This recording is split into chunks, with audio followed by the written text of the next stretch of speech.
Bismillah, alhamdulillah, wa salatu wa salam ala rasulillah, amma ba'd. Once the Prophet ﷺ entered the home of Fatima radiallahu ta'ala anha, his daughter, when she was married to Ali radiallahu ta'ala an. And the Prophet ﷺ, being a prophet and being a father and wanting the best for his daughter and his son-in-law, he tells Ali radiallahu ta'ala an, لو كنت تقوم من الليل, why don't you get up at night and do some salah? And Ali's response is as follows. He said, Ya Rasulullah, إنما أنفسنا بيد الله فإذا شاء أن يبعثنا بعثنا. Ali's response was, Ya Rasulullah, our souls, our lives are in the hands of Allah subhanahu wa ta'ala. And if Allah wants us to wake up, we'd wake up. Basically, he's saying, I don't wake up because Allah doesn't want me to wake up. Now, what does the Prophet ﷺ do? He's advising him and he's telling him something good and you should do this. He's encouraging him. And Ali's response is, if Allah wanted to, we would. He's not really showing much enthusiasm to what the Prophet ﷺ is advising him to do. So Ali radiallahu ta'ala, describing this moment, he says, فَانْصَرَفَ رَسُولُ اللَّهِ صَلَّى اللَّهُ عَلَيْهِ وسلم وَلَمْ يَرْجِعْ إِلَيَّ شَيْئًا ثُمَّ سَمِعْتُهُ وَهُوَ يَضْرِبُ فَخِذَهُ يقول وكان الإنسان أكثر شيء جدلا. Ali radiallahu ta'ala says that after I responded, the Prophet, he didn't respond to what I said. And he just got up and left. He said, but I heard the Prophet as he was leaving, he was hitting his thighs, alayhi salatu wasalam, and saying, وَكَانَ الْإِنسَانُ أَكْثَرَ شَيْءٍ جَدَلًا. This verse from Surah Al-Kahf. Human beings just love to argue. We love to argue. We see this in ourselves. As soon as someone brings up an issue we're passionate about, we spur to the occasion. And we want to argue, and we can spend hours arguing. And it's as though it's a desire. On social media, man, people just want to say their opinion. And they will continue to argue and argue and argue. Right? What is this telling us? Well, one of the things it's telling us that we human beings, we're bound to find conflict in our lives. We're bound to find conflict in our families. Husband and wife will disagree.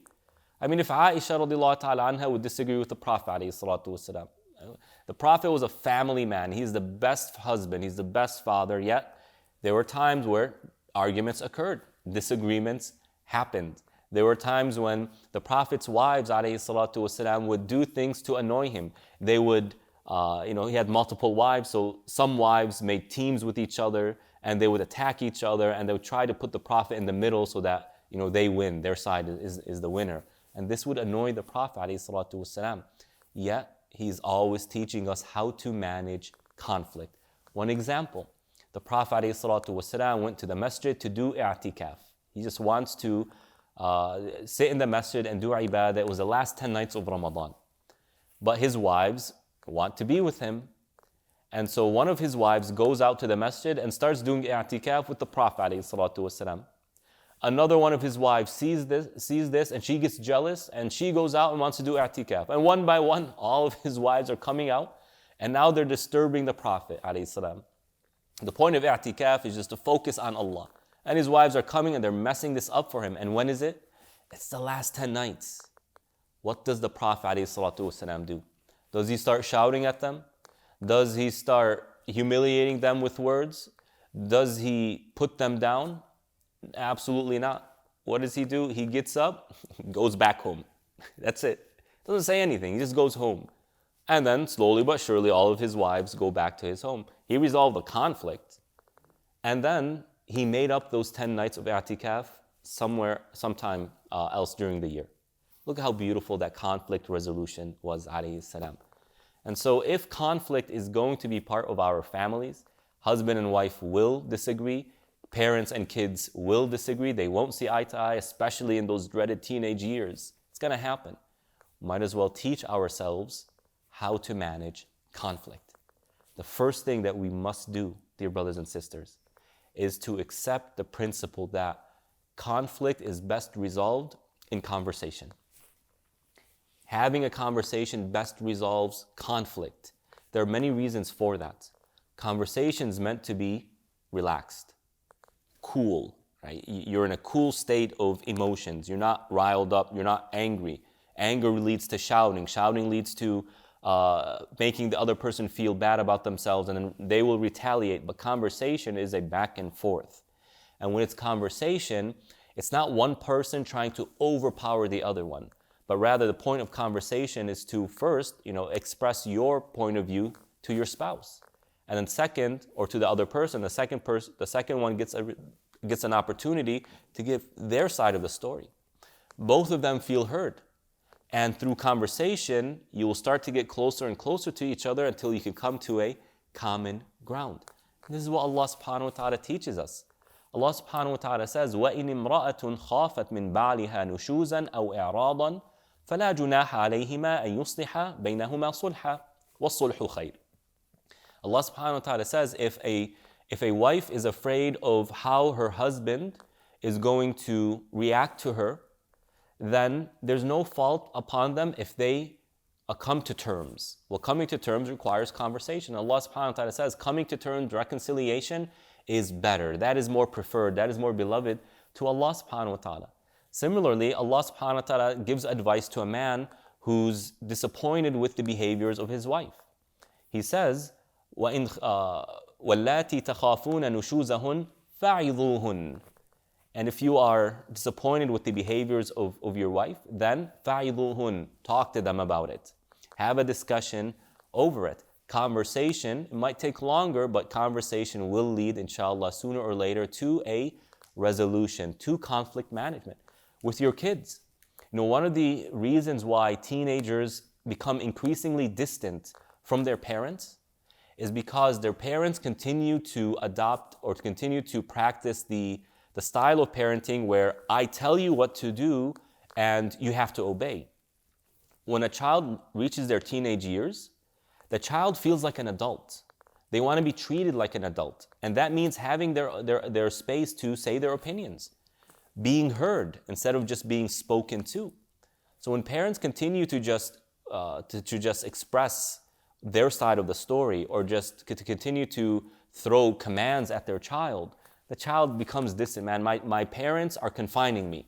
I can't be an adult. I can't grow around my parents. But when conversation happens, then the child feels safe around their parents and the child feels more comfortable to actually listen to their parents. So conversation is so key to conflict resolution. Learn this skill. Also, the Quran and the Sunnah. Going back to the Quran and Sunnah in terms of how the Prophet ﷺ managed particular scenarios. Like with Ali radiallahu ta'ala an. Ali is a young man and he answered back to the Prophet ﷺ. He just gave him a very lazy answer, so to speak. What did the Prophet do? Did he retaliate? Did he get upset? Did his ego get in the way? Absolutely not. He just left. وَكَانَ الْإِنسَانُ أَكْثَرَ شَيْءٍ جَدَلًا. He kind of threw that word to Ali radiallahu ta'ala an, saying that, the way you reacted to me was not the best way. Right? But he did it in a way that isn't confrontational, that doesn't exacerbate the scenario. He did it in a way that's indirect, that Ali heard it and he will think about it, bi'idhnillahi ta'ala.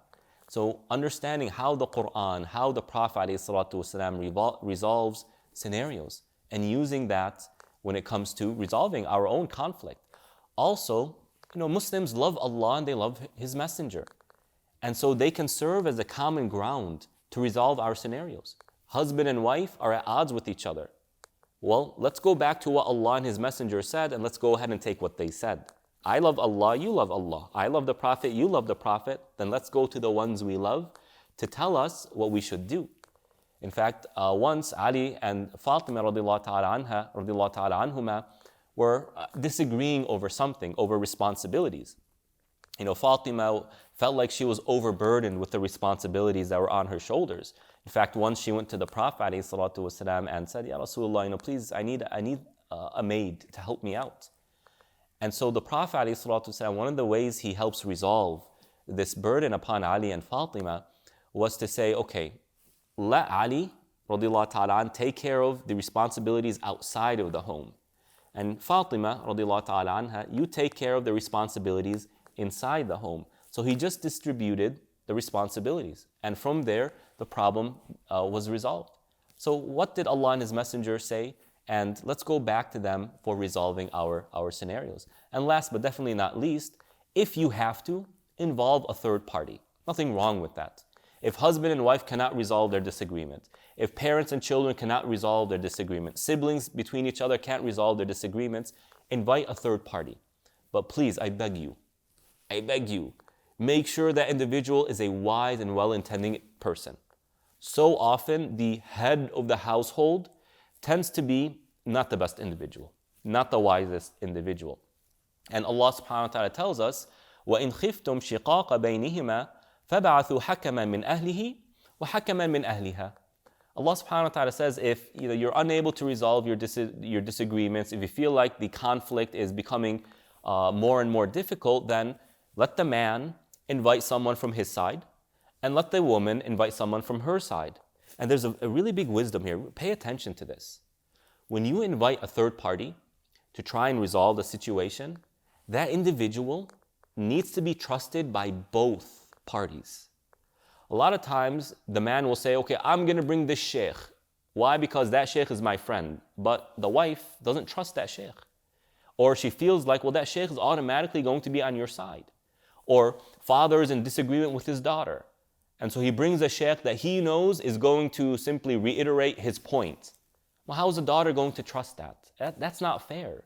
And so Allah says one from his side, one from her side, so that they feel like they're both being equally represented. So when you bring a third party, bring someone who is trusted.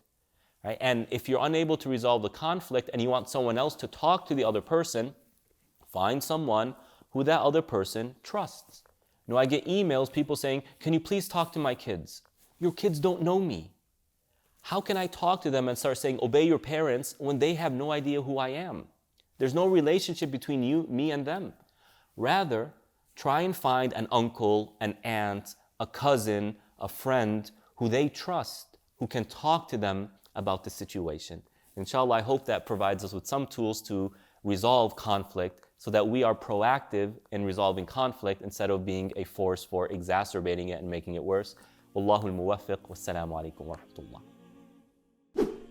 Assalamu alaikum, everybody. Thank you for watching. If you're finding benefit in these videos, remember that every day throughout the month of Ramadan, we'll be releasing a new video.